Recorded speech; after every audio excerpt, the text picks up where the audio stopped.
Episode-6 Recap. നിരപരാധിയായ ജെയിനിന് ജോണുമായുള്ള അടിപിടിയിൽ പരിക്ക് പറ്റിയെങ്കിൽ കൂടിയും അവളാണ് കുറ്റക്കാരി എന്നാരോപിച്ച് ആൻറ്റിയും കൂട്ടരും ജെയിനിനെ റെഡ് റൂമിൽ അടച്ചുപൂട്ടുന്നു. English summary. They carried Jane to the red room and put her in a chair. They asked her to sit quietly. Among the servants, Bessie, who is kinder than others, advised Jane not to hit her cousin John, and added Jane should be thankful to her aunt Mrs. Reed. One of the servants said Jane was a thankless child, and she frightened her, telling the devil would come down the chimney and carry her away with him.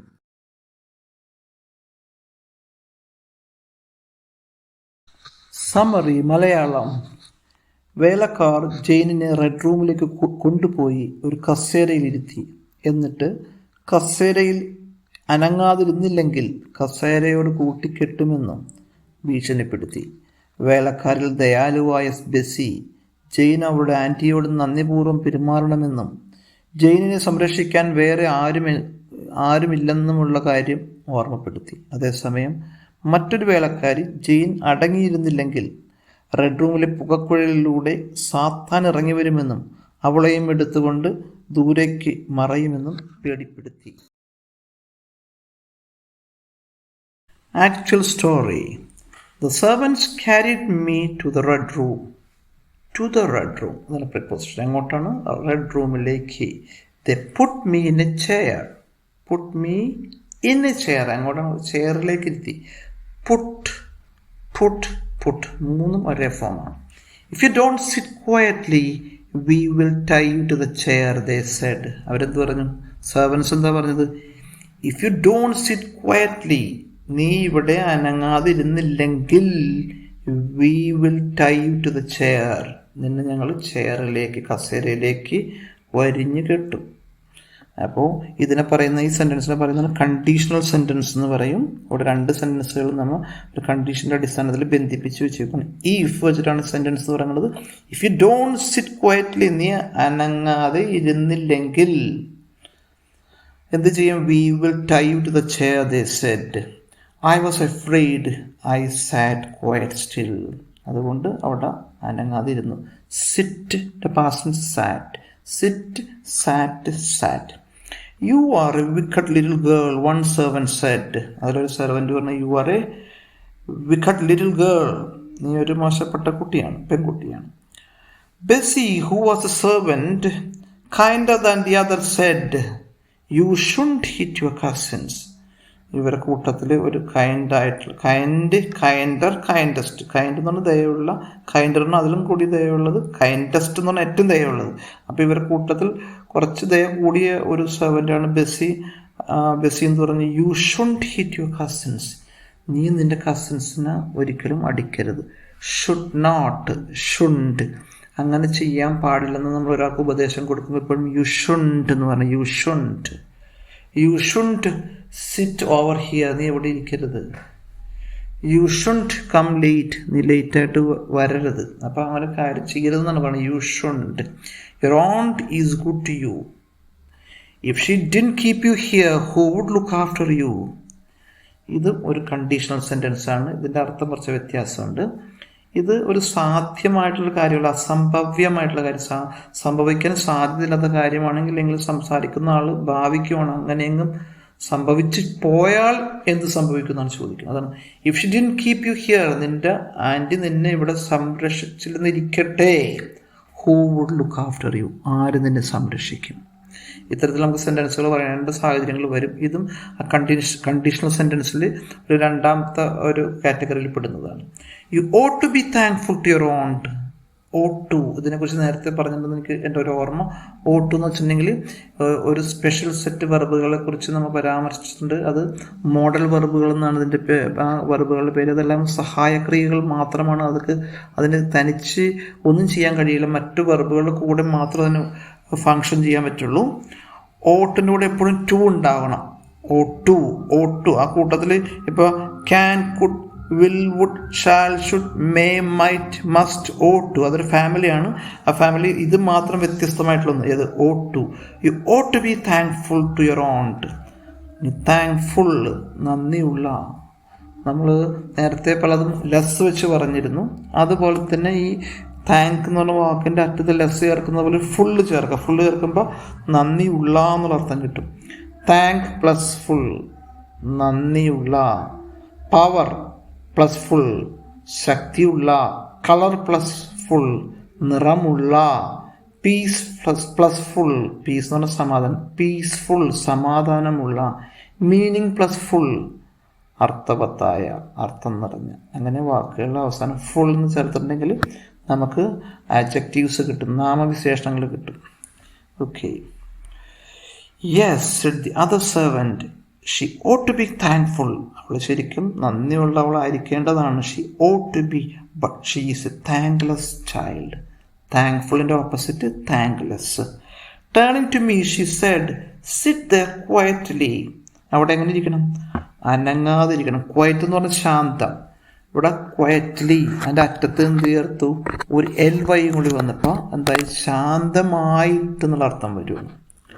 Quiet, ഇതും നമ്മൾ നേരത്തെ പറഞ്ഞ പോലെ ചില വാക്കുകളുടെ അവസാനം L Y ചേരുമ്പോൾ ആ വാക്കുകളുടെ അർത്ഥത്തിൽ വ്യത്യാസം വരുന്നു.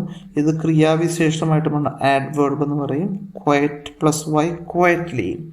മറ്റു വാക്കുകൾ പൊളൈറ്റ്. പൊളൈറ്റ് എന്ന് പറയുന്നത് നമ്മൾ മര്യാദയുള്ള. പൊളൈറ്റ്ലി, മര്യാദയോട് കൂടി. അത് ക്രിയാവിശേഷമായിട്ട് മാറും. ക്യുക്ക്, ക്യുക്ക് എന്ന് പറഞ്ഞിട്ടുണ്ടെങ്കിൽ വേഗം. ക്യുക്ക്ലി, വേഗത്തിൽ. ക്ലിയർ, ക്ലിയർ എന്ന് പറഞ്ഞാൽ വ്യക്തമായ. ക്ലിയർലി, വ്യക്തമായി.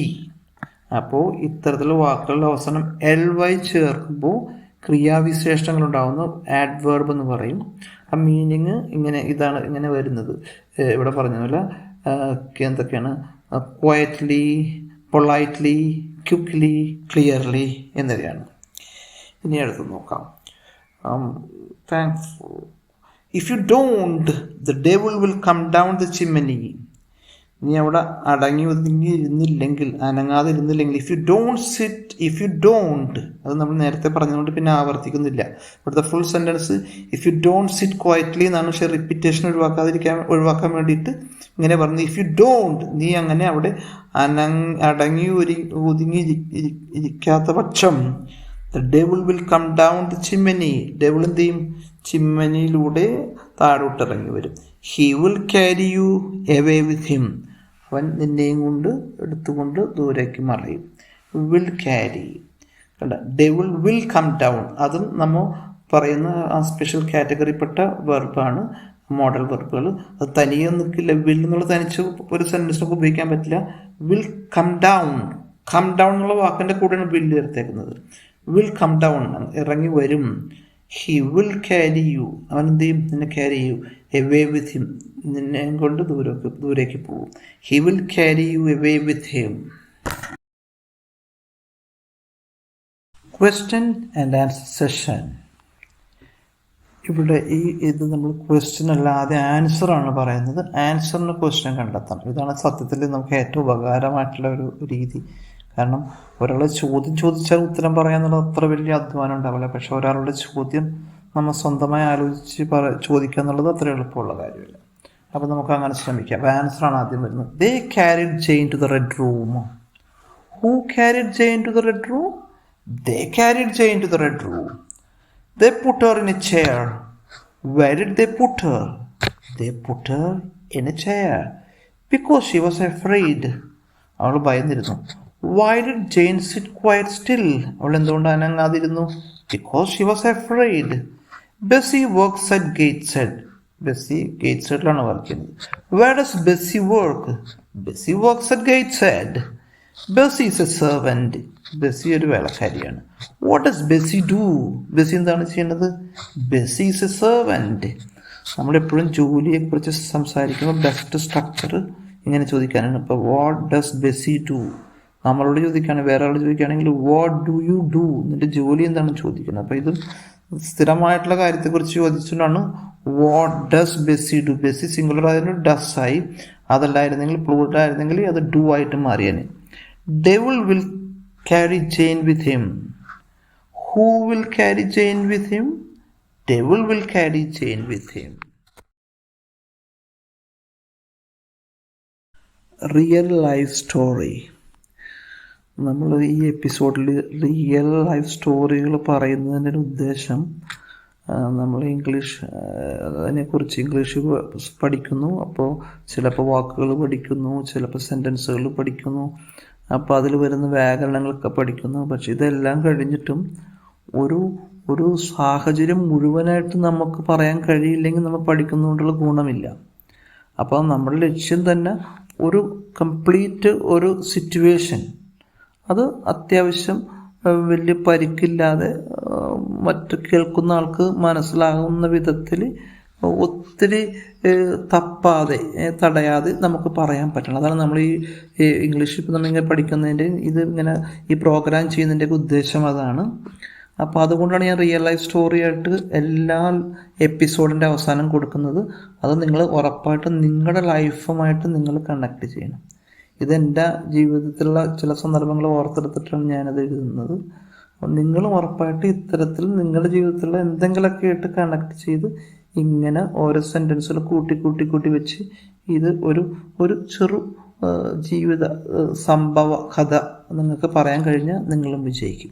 അപ്പം നമുക്ക് തുടരാം. The Mason Paioli Sarjan. Sarjan is a super skilled bricklayer from Cheranallur. When he joined me at a construction site back in 1998, that was a convent building far end of Kannur, Chittarikal to be precise, he must have been in his early 20s. Even today, I don't know why I was fascinated to him and to his work. He is an awesome mason, excellent at both brickwork and cement rendering. He was a great admirer of P.T. Usha, the first Malayali Olympian in track and field. P.T. Usha is from Paioli. His admiration for this athlete earned him a nickname, Paioli. Once, while working in Calicut near Paioli, Sarjan used to visit Paioli, the hometown of P.T. Usha, in order to learn a lot more about her, and this earned him the nickname Paioli Sarjan, and his colleagues would call him Paioli in short.